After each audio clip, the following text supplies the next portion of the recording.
saya jumpa satu ayat. Okey. Ayat tu surah 29. Okey.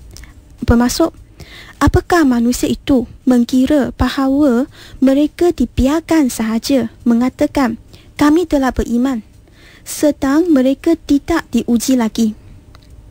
Dan sesungguhnya kami telah menguji orang-orang yang sebelum mereka, maka sesungguhnya Allah mengetahui orang-orang yang benar, dan sesungguhnya Dia mengetahui orang-orang yang dusta.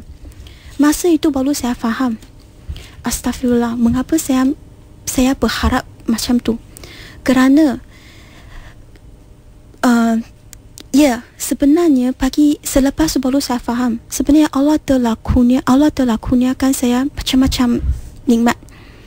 Kehidupan saya, nyawa saya, segala apa yang saya ada, tak ada satu pun yang milik saya. Okay, tak ada satu pun yang milik saya, sebab semua datang daripada Allah.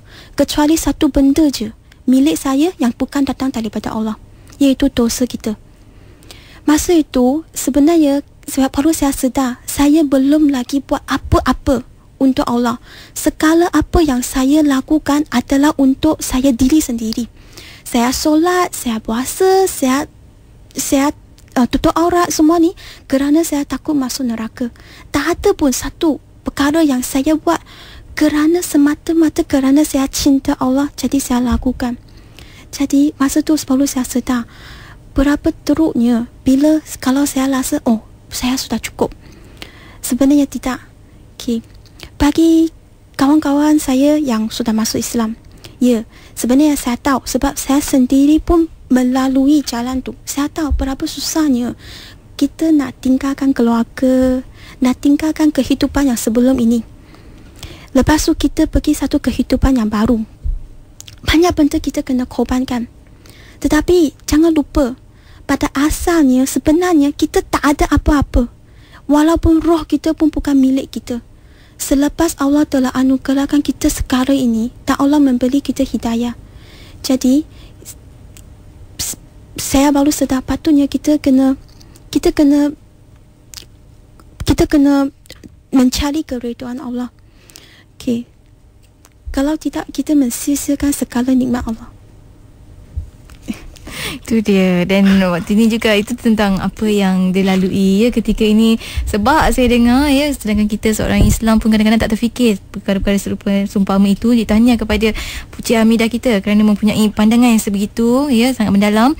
Dan bila masuk Islam dan bekerja di bahagian sebagai panel dakwah mu'alaf, mungkin juga boleh kita ceritakan di sini bagaimana sebenarnya bila tadi Cik Amira cerita bagaimana rasanya sesudah memeluk Islam, bagai kata orang tu kain yang bersih, dan juga pelbagai lagi tanggapan dan juga perasaan tu. Mungkin juga nak diceritakan bila di panel dakwah mu'alaf ni banyaklah kata orang tu mengendalikan kes-kes sahabat-sahabat mu'alaf. Mungkin boleh juga dikongsikan antara yang menarik sebenarnya tentang sahabat mu'alaf ataupun masalah-masalah yang sebenarnya mereka hadapi. Terutama sekali kalau kita dengar di Facebook waktu ini pun Cik Wan Muhammad nyatakan bahawa pandangan ibu bapa, adik-beradik apabila mengetahui Cik Hamidah memeluk Islam, mungkin bukan sahaja Cik Hamidah sebenarnya, banyak lagi rakan-rakan mu'alaf yang lain menghadapi perkara yang sama. Mungkin boleh bantu. Pada mulanya saya masuk Islam, saya tak beritahu kepada keluarga saya pun.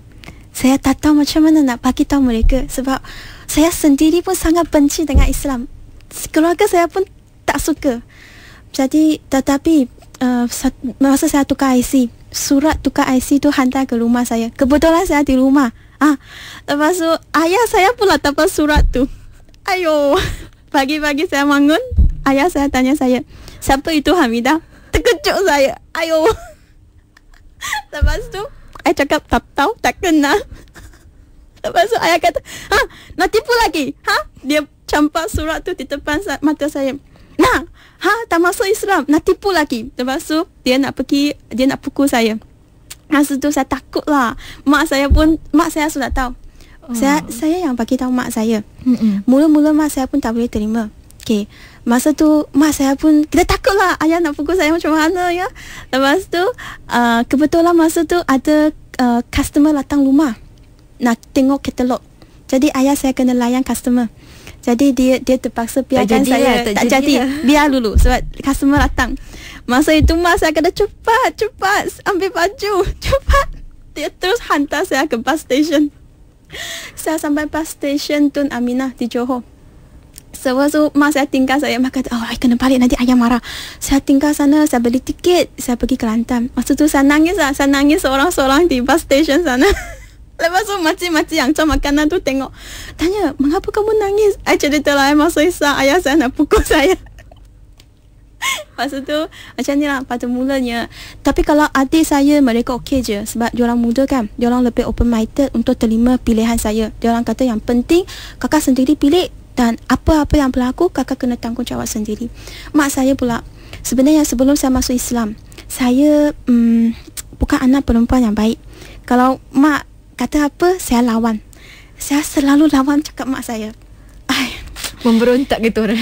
Ya. Ayo. Tetapi lepas masuk Islam, oleh kerana Islam kata, apa-apa yang ibu ayah kita cakap, selagi apa yang mereka suruh kita buat tak langkah syariat Islam, kita kena ikut. Jadi walaupun kita masam muka pun tak boleh. Jadi bila saya tahu, saya memang tak berani buat perangai yang tak baik depan ibu ayah saya. Jadi lama ke lama mak saya, mungkin dia rasa lah saya semakin lain. Saya tak macam dulu. Satu hari I telefon mak. Masa tu mak kita cerita lah. Lepas tu mak tanya lah, mengapa kakak ni nak masuk Melayu? I cakap, I bukan masuk Melayu, saya masuk Islam. Tak sama. Lepas tu nanti lama mak cerita lah, yalah kakak pun semakin jadi baik. Nanti mak saya nangis lah. Dia kata yang penting kakak jadi baik lah. Dan masa mak saya pun terima lah. Waktu bila sebenarnya Cik Amidah mula memakai tudung dan pakaian yang selengkapnya sebagai seorang Islam menutup aurat? Sebenarnya masa saya mula masuk Islam, bila mereka kata nak hantar saya pergi Kelantan, kena pakai tudung labu tu, saya cakap, pakai tudung macam ni? Saya memang tak boleh terima. Sebab tu saya cakap dengan warden tu, saya akan pakai kerana kamu orang paksa saya. Bila saya keluar daripada sekolah tu, saya takkan pakai tudung. Saya takkan pakai. Tetapi bila kita pergi belajar, bila kita betul-betul kenal Allah, betul-betul kenal, jadi sekolah saya pakai tudung lah, jangan risau. Alhamdulillah, hidayah. Saya mula pakai. Sebenarnya saya masuk Islam, saya memang terus tutup aurat. Tapi pada awalnya saya dipaksa, kerana kalau nak belajar di IDIP kena pakai tudung lapor tu. Tapi masa tu saya pakai kerana saya dipaksa. Tapi selepas itu saya pakai kerana saya tahu saya hamba Allah. Saya tahu itu memang satu kewajipan untuk saya. Dan saya tahu saya pakai kerana Allah. Alhamdulillah. Dan waktu ini kita mengalu-alukan juga panggilan daripada pendengar-pendengar untuk sama-sama berkongsi dengan kita di Islam Agamaku bersama dengan Cik Amidah di 0362051500 dan juga di SMS kita taikan IKIM, jarakkan persoalan anda dan hantar ke 39111 ataupun boleh tinggalkan komentar anda menerusi Facebook IKIM FM. Dan waktu ini kita nak raikan juga rakan pendengar kita yang sama-sama bersama di SMS waktu ini daripada Roslan Cik Mat. Tanya pada Cik Amidah bolehkah Cik Amidah guna segala pengaruh dan kebijaksanaan Cik Amidah ni dalam Islam menarik ramai lagi non-Muslim masuk Islam? Mungkin ada boleh dibantu sedangkan sebab Cik Amidah juga berada di bahagian pembangunan insan MAIS ini. Okey, Roslan. Roslan Cik Roslan. Okey. Saya tak bijak. Saya pun tak boleh mempengaruhi apa-apa. Kerana sebenarnya hidayah itu datang daripada Allah. Dan sini dia kata, maaf saya sendiri tak